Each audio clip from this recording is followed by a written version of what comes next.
सबसे पहले गणेश जी की पूजा करते हैं। एक बार की बात है, पार्वती जी जब स्नान करने जाने लगी तो उन्होंने अपने पुत्र गणेश से कहा, बेटा मैं नहाने जा रही हूँ, तुम द्वार पर बैठे रहो, जब तक मैं नहाकर वापस ना आ जाऊँ तुम यहीं बैठे रहना और किसी को भी अंदर ना आने देना। एक आज्ञाकारी बालक की भांति गणेश द्वार पर बैठ गए।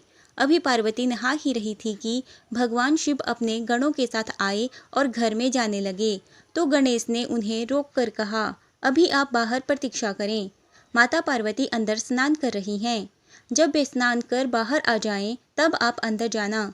शिव गणेश की इस बात की उपेक्षा कर जब अंदर जाने लगे तो गणेश ने बलपूर्वक प्रतिरोध किया तथा अंदर नहीं जाने दिया। इस पर शिव को क्रोध आ गया और उन्होंने अपने त्रिशूल से गणेश का सिर काट दिया। इतने में पार्वती स्नान कर बाहर निकलीं और गणेश की ऐसी दशा देखी तो क्रोध से उनकी संहारक शक्तियां जागृत हो उठीं। उसी समय देवर्षि नारद नारायण नारायण करते वहां से गुजरे। उन्होंने माता पार्वती से प्रार्थना की, हे माँ, अपनी संहारक शक्ति समेटो, आपके पुत्र को जीवित कर दिया जाएगा। फिर उन्होंने शिव से कहा, प्रभु आदि शक्ति माता पार्वती के क्रोध की शांति के लिए गणेश को जीवन देने के लिए कुछ कीजिए। नारद जी की बात सुनकर शिव ने एक गज शावक का सिर काटकर तत्काल गणेश के धड़ से जोड़ दिया। अब धड़ पर हाथी का सिर जुड़ जाने से गणेश जीवित हो गए और उनका नाम गजानन पड़ गया। जब पार्वती ने पुत्र का यह रूप देखा तो नारद जी से कहा, देवर्षि, मेरे बेटे का यह रूप इसे कौन सा देवत्व प्रदान करेगा? देवों के बीच में गजमुख से इसकी क्या स्थिति होगी? कुछ ऐसी व्यवस्था करो कि सब देवों से पूर्व गणेश की पूजा हो, तभी मैं अपनी संहारक शक्ति समेटूंगी। नारद ने कहा, माँ भगवती, इसकी भी व्यवस्था करता हूँ, आप पहले शांत हो जाइए। नारद के कहने पर पार्वती ने अपनी संहारक शक्तियाँ समेट ली। जब सब शांत हो गया तो नारद जी ने कहा, अभी गणेश की अगर पूजा की घोषणा कर देने से अन्य देवता नाराज हो जाएंगे, अतः किसी प्रतियोगिता के द्वारा सब देवों के आदि देव ब्रह्मा जी के सामने इसका निर्णय किया जाएगा। पार्वती ने नारद के इस सुझाव को स्वीकार कर लिया। ब्रह्मा जी के सामने यह प्रस्ताव रखा गया कि इतने सारे देवी देवताओं में सर्वप्रथम किसकी पूजा की जाए, कोई भी शुभ कार्य करने से पहले किस देवता की प्रतिष्ठा की जाए, इसकी कुछ व्यवस्था कीजिए। देवताओं को भी यह प्रस्ताव पसंद आया। सबने कहा, हाँ ऐसा हो जाए तो ठीक होगा, लेकिन कोई भी देवी देवता इस बात को लेकर रुष्ट नहीं होगा कि मानव ने पहले मेरी पूजा नहीं की। ब्रह्मा जी ने कहा, तुम्हारा प्रस्ताव उचित है नारद जी, तुमने ऐसी समस्या रखी है तो तुम ही कोई ऐसी योजना बताओ कि जिससे निर्णय हो सके कि किस देव की अगर पूजा की जाए। नारद ने कहा, मेरे विचार से तो एक प्रतियोगिता का आयोजन किया जाए।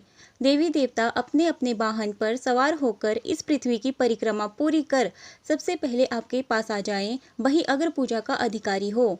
देवर्षि नारद के इस सुझाव को सबने स्वीकार कर लिया। ब्रह्मा जी ने भी इसकी स्वीकृति दे दी। सब देवता अपने अपने वाहनों पर सवार होकर पृथ्वी की परिक्रमा करने निकल पड़े।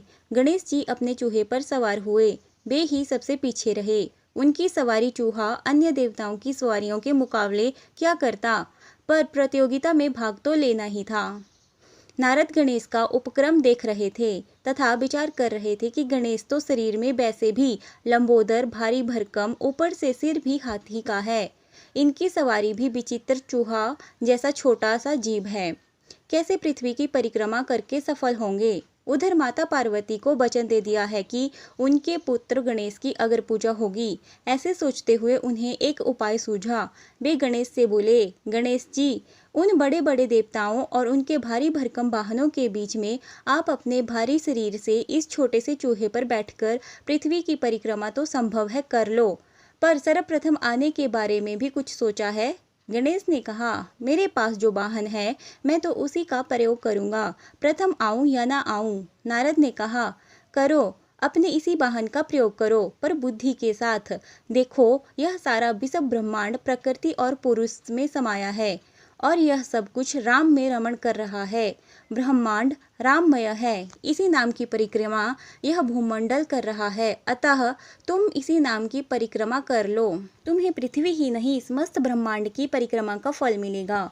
गणेश ने कहा, मुनिवर, आपका यह विचार उत्तम है, मैं राम नाम की परिक्रमा करूंगा। यह कहकर उन्होंने भूमि पर राम राम लिखा और अपने मूषक पर बैठकर उस नाम की 3 बार परिक्रमा करके ब्रह्मा के समक्ष जा खड़े हुए। ब्रह्मा जी ने देखा कि अभी किसी भी देवता का पता नहीं और गणेश ने परिक्रमा पूरी भी कर ली। उन्हें आश्चर्य तो हुआ पर बोले कुछ नहीं। बाद में जब सारे देवता परिक्रमा करके आए तो ब्रह्मा जी ने कहा, देवों आप लोग एक एक कर आते रहे पर यहाँ तो गजानन सबसे पहले मेरे पास पहुँचे, इसीलिए अगर पूजा का अधिकार इन्हें ही मिलना चाहिए। अन्य देवों ने आपत्ति की कि प्रजापति यह कैसे हो सकता है। गणेश भला इस चूहे पर बैठकर सारी पृथ्वी की परिक्रमा कर कैसे सबसे पहले आपके पास आ सकते हैं। लगता है ये परिक्रमा करने गए ही नहीं होंगे, प्रारंभ से यहीं बैठे होंगे। जब देवों ने उसे असत्य माना तो नारद बोले, हे देवों यह सत्य है, आप लोग तो भौतिक और स्थूल की परिक्रमा करते रहे पर गणेश ने तो उसकी परिक्रमा की जिसमें यह भूमंडल ही नहीं बल्कि त्रैलोक्य ही समाया है, जिसमें सारा विश्व ब्रह्मांड रमण कर रहा है। उस राम नाम की 3 बार परिक्रमा कर ये त्रैलोक्य की परिक्रमा कर सबसे पहले पहुँचने वाले हो गए हैं, इसीलिए इन्हें विजयी घोषित किया जाता है। ये प्रथम अगर पूजा के अधिकारी हैं। यह कहकर नारद नारायण नारायण कहते हुए देवलोक को चल दिए। ओम गणेशाय नमः।